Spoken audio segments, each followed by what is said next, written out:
الزانية والزاني فاجلدوا كل واحد منهما 100 جلدة ولا تأخذكم بهما رأفة في دين الله كنتم تؤمنون بالله وباليوم الآخر. صدق الله العظيم وصدق رسوله النبي الكريم ونحن على من الشاهدين والشاكرين والحمد لله رب العالمين.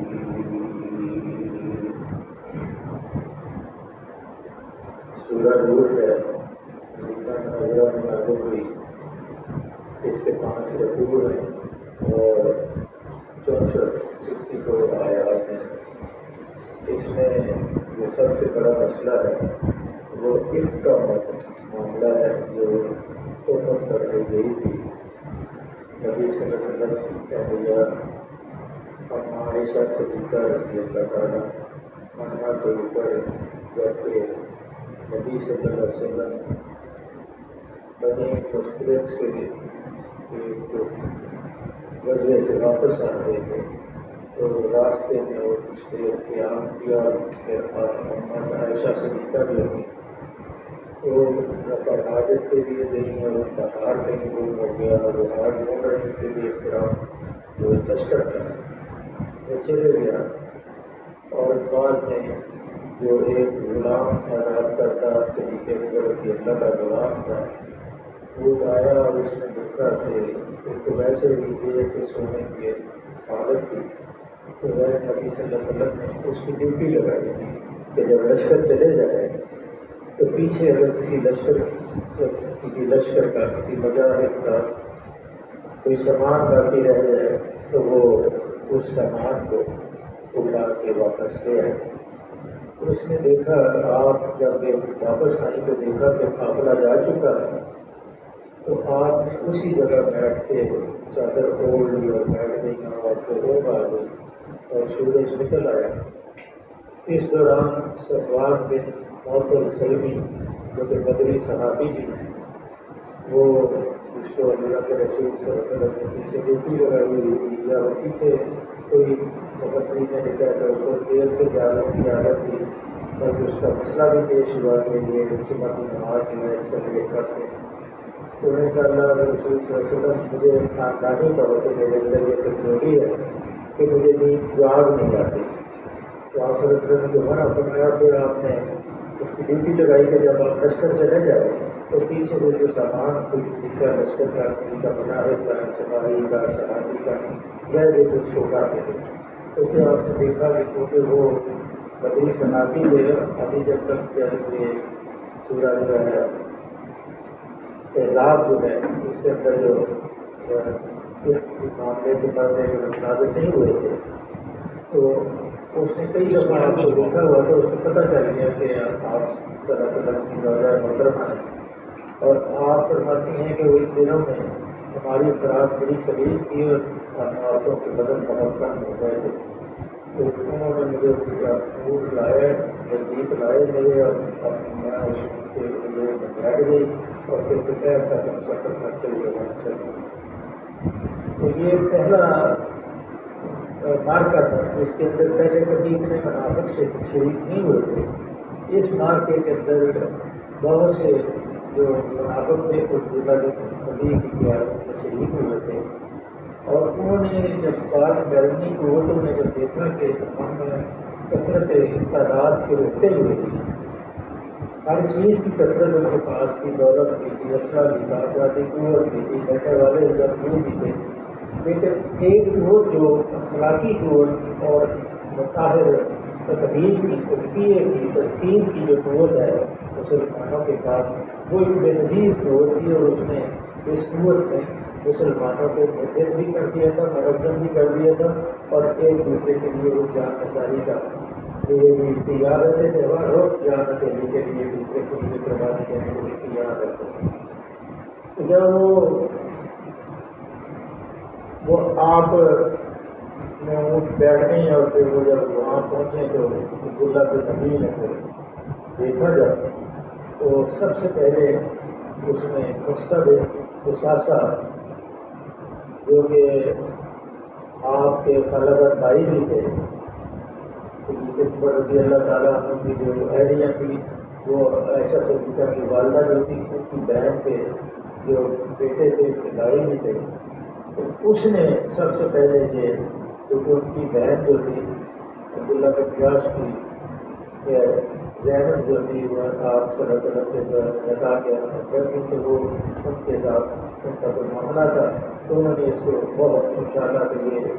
سبھی باتیں جو ہے شروع کی، اور عبداللہ بن نبی نے پھر بہت زیادہ اس کے اوپر اقدام تشریح کی اور بہت زیادہ نبی صلی اللہ علیہ وسلم کو تنگ کیا،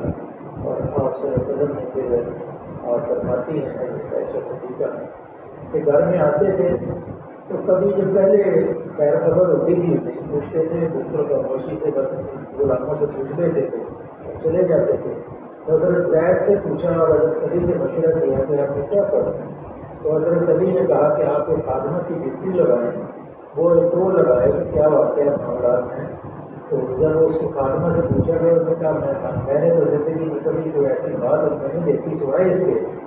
کہ میں آٹا گوندھ کے رکھ دیتی ہوں تو مجھ ہو جاتی ہیں اور بکری آٹا کھا جاتی ہے، اور اسی طرح حضرت علی کی یہ رائے تھی، اور حضرت زید نے یہ کہا کہ یہ اتنا ہی محال ہے جتنا آسمان کے عمل کے لیے ٹوٹے گا تو چاہیے، یہ غلط بات ہے۔ تو آپ صلی اللہ علیہ وسلم نے دیدہ کو آپ کو سیاح سے جاری ہوئے اور پھر آپ مندر میں بیٹھے اور آپ نے جو خطبہ دیا کہ لوگوں نے باہر کر دی ہے مجھے کم کرنے کے لیے، اور پھر وہ ایک معاملہ ہوا کہ وہ بڑھتا گیا، تو اس میں بہت سے قوانین اور بہت سی جو ہے اس میں اللہ تعالیٰ نے جو معاملات ہیں وہ بیان کروائے ہیں، اس میں زیادہ تر طور پہ جو سزائیں ہیں جزائیں ہیں اس کے سارے معاملات اس میں بیان ہوئے ہیں۔ وہ ذرا سکیر سا یہ مضمون ہے، لیکن یہ ڈائریکٹ نبی صلی اللہ علیہ وسلم کی جو زوجہ محترمہ تھی ہم عائشہ صدیقہ رضی اللہ تعالیٰ عنہ، ان کی جو طبیعت ہے برات ہے اس کا استعمال ہے۔ تو سب سے پہلے سورہ احزاب نازل ہوئی تھی، اس کے بعد یہ سورت نازل ہوئی، اور یہ وہ صورت ہے جس کے اندر سارے جو تعزیریں ہیں وہ اللہ نے اس میں بیان کرا، اور کیا کہاں کھانا ہے کہاں نہیں کھانا، کہاں رہنا ہے کہاں داخل ہونا ہے، یہ پوری تفصیلات ہیں۔ آج ایک سفر اس کا پڑھیں گے، باقی انشاءاللہ کل پڑھیں گے۔ فرمایا سورۃ انزلنا وفرضناها وانزلنا فیہا آیات بینات لعلکم تذکرون، یہ ایک سورت ہے جس کو ہم نے نازل کیا ہے، حالانکہ اس سے پہلے جتنی بھی صورتیں ہیں وہ قرآن ہے ذرا اللہ نے نازل کی، اور یہاں خصوصی طور پہ اللہ نے زور دے کے شدت سے کہا سورۃ انزلنا، یہ ایک سورت ہے جس کو ہم نے نازل کی۔ اس سے یہ ایک اعلان تھا کہ جو تم نے کیا ہے، جو تم کر رہے ہو، آگے وہ بھی قرآن کے الفاظ ہیں، کیوں نہ پہلے ہی جب یہ سوچ لیا کہ یہ بہتان عظیم ہے جو ہم بک رہے ہیں، اس کے بارے میں کیوں نہیں سوچ لیا، لیکن بہرحال یہ معاملہ ہو تو اللہ نے یہ سورت جب سورۃ انزلنا وفرضنا، یہ ایک سورت ہے جس کو ہم نے نازل کیا ہے اور اس کو ہم نے فرض کیا ہے۔ اب یہ ایک ساری صورت ہے کہ اس کے بارے میں خصوصی طور پر اللہ نے فرمایا کہ میں نے اس کو فرض کیا ہے، جو اس کے اندر احکامات ہیں وہ فرائض ہیں، اس کے اندر تبدیلی نہیں ہو سکتی۔ یہ فرض نامہ وَأَنزَلْنَا فِيهَا آیَاتٍ بَيِّنَاتٍ لَعَلَّكُمْ تَذَکَّرُونَ، اور اس میں ہم نے صاف صاف ہدایات نازل کی ہیں شاید کہ تم سمجھ۔ یعنی اس کا نازل کرنے والا کوئی اور نہیں بلکہ ہم ہیں اللہ کا خالق۔ اس لیے کسی بے زور ناسک کلام کی طرح ایک ہلکی چیز نہ اس کو سمجھ لیا جائے، بلکہ یہ کوئی آدمی کو نصیحت کرتا ہے، کوئی وکیل درویش کے لوگ بھی نصیحتیں کرتے ہیں تو اس کی طرح اس کو نہ سمجھ لیا جائے، بلکہ خوب جان لو کہ اس کا نازل کرنے والا وہ ہے جس کے قبضے میں تمہاری جانیں اور قسمتیں اور جس کی گرفت سے تم مر کر بھی نہیں چھوٹ سکتے۔ یہ وہ اللہ کی ذات نے اپنی صفات بیان فرمائی کہ جس نے اس صورت کو نازل کیا اس کی یہ صفات ہے کہ مرنے کے بعد بھی تمہاری اس سے جان نہیں چھوٹ سکتی۔ یہ وہ صورت ہے، اور اس کے بارے میں اللہ نے بتایا کہ جو باتیں اس سورے میں کہی گئی ہیں وہ سفارشات نہیں ہیں، سفارش ہوتی ہے نا مانو یا نہ مانو پیش کر دی ہیں، بلکہ نہیں، بلکہ یہ سفارشات نہیں ہیں، بلکہ آپ کا جی چاہے تو مان لیں، جی چاہے تو نہ مانیں، بلکہ یہ قطعی احکام ہے، یہ قطعی ایبسولوٹ یہ احکام ہے، اس کے اندر کوئی تبدیلی نہیں ہے، اور یہ قطعی احکام ہے اور ان کی پیروی کرنا لازم ہے۔ مومن اور مسلم ہو تو تمہارا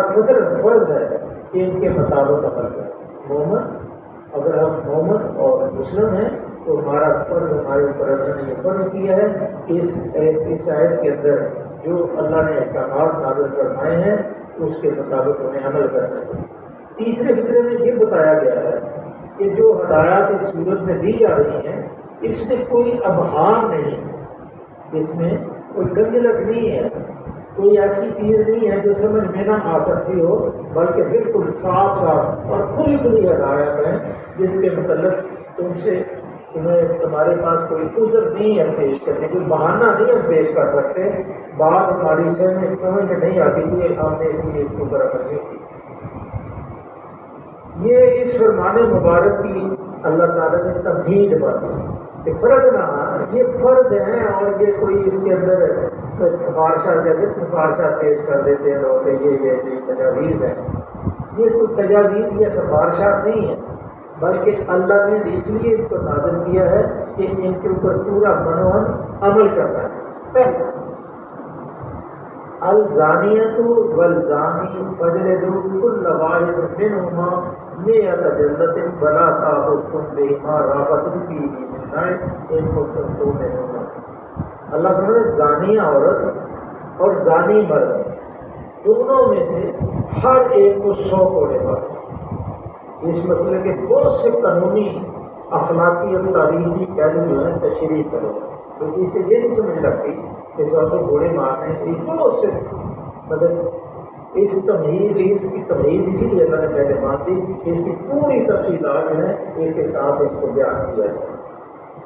نمبر 1 کہ زنا کا عام مفہوم جس سے ہر شخص واقف ہے یہ ہے کہ مرد اور ایک عورت بغیر اس کے ان کے درمیان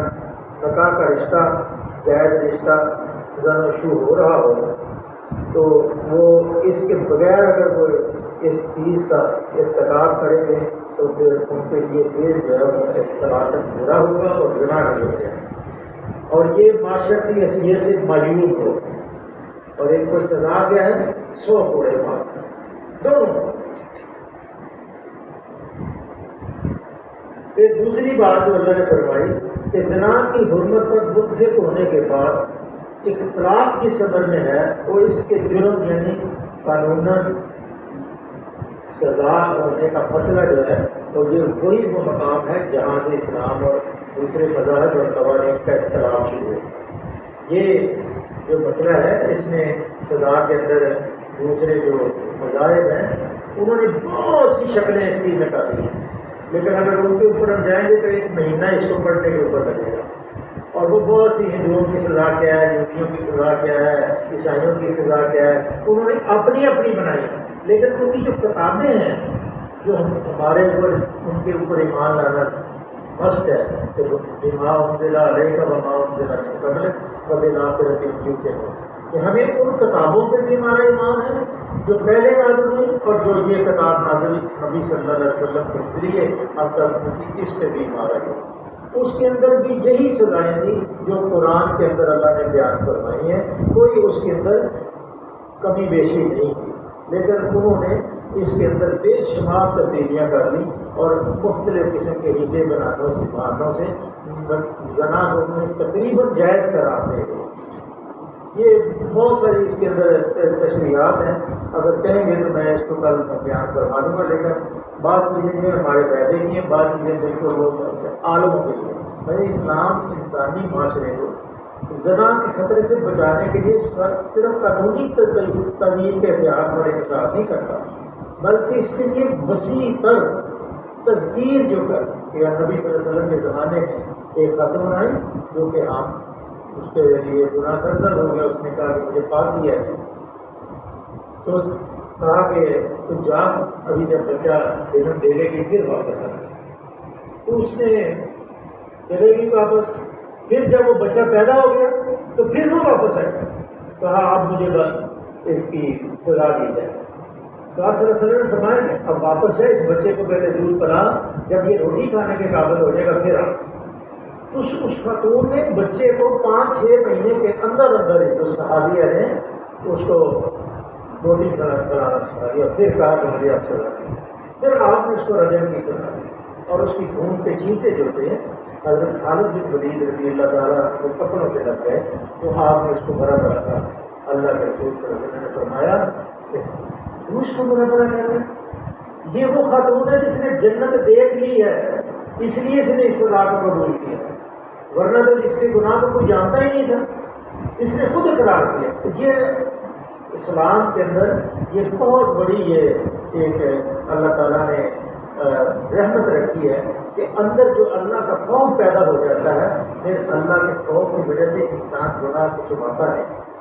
تو جس سے سرزد زیادتی یا غلطی ہوئی ہوتی ہے وہ معافی پیش کرتا ہے۔ اگر تو انسانوں سے ہی تو اس کے سامنے اپنی معافی پیش کرتا ہے، اگر اللہ کے حق کے اوپر کوئی ڈاکہ ڈالا گیا ہے تو رات کی گرمائی میں اللہ کے سامنے گر پیڑیا اور گر گلاتا ہے، روتا ہے، چیختا ہے، چلاتا ہے، تو اللہ کہتا ہے معاف کر دیتا ہوں۔ تو یہ ایک ایسی بات تھی کہ جو بہت زیادہ دوسرے مذاہب کے اندر جو زنا کی سزا کچھ بھی نہیں، بلکہ وہ زنا کا پروٹیکشن کرتے ہیں، پروٹیکشن دیتے ہیں کہ رضامندی ہے جو مرضی ہوتا ہے یورپ کے اندر ہوتا رہے، اور باقیوں کی فوجوں کے اندر جو کثرت سے اب صفائی ہیں وہ اسی ولد زنا کے کی اولاد ہیں، اور ان کو کوئی پوچھنے والا نہیں ہے، بلکہ ادھر کوئی سزا نہیں ہے، جیسے انسان کی کوئی احترام ادھر نہیں ہے۔ وہ ایسا معاشرہ ہے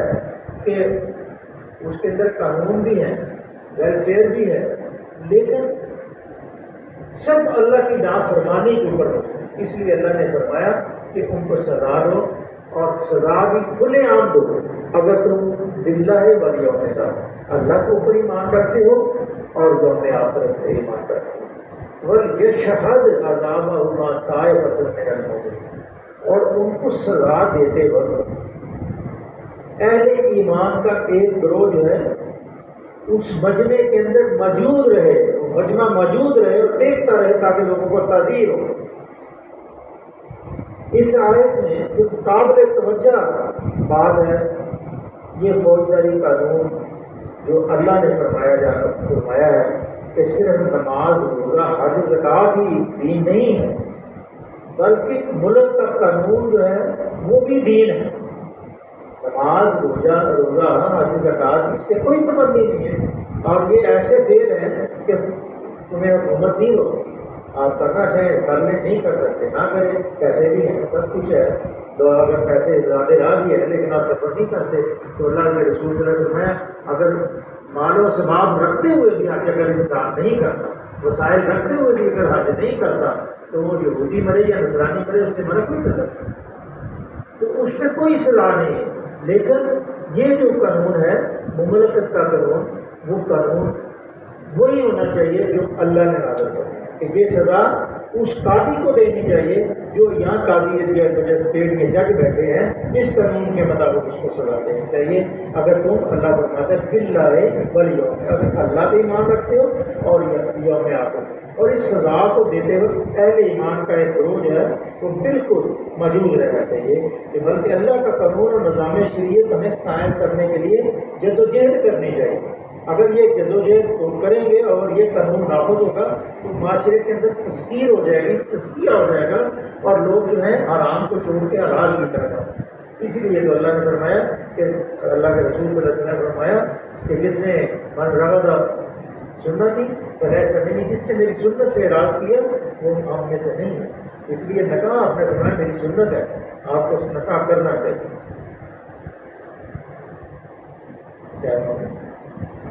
یہ ذرا سنگین سے مضمون ہے، باقی انشاءاللہ اس کو کل بیان کریں گے۔ اللہ سے دعا ہے کہ یہ ساری تعزیریں ہیں، اور آخر میں اس کا معاملہ اللہ کی طرف سے بریت کا اعلان بھی ہے، تو انشاءاللہ آہستہ آہستہ یہ سارا مضمون، لیکن یہ سمجھ لیں کہ یہ ساری تعزیریں جو ہیں اللہ کا حکم ہے، سفارشات نہیں۔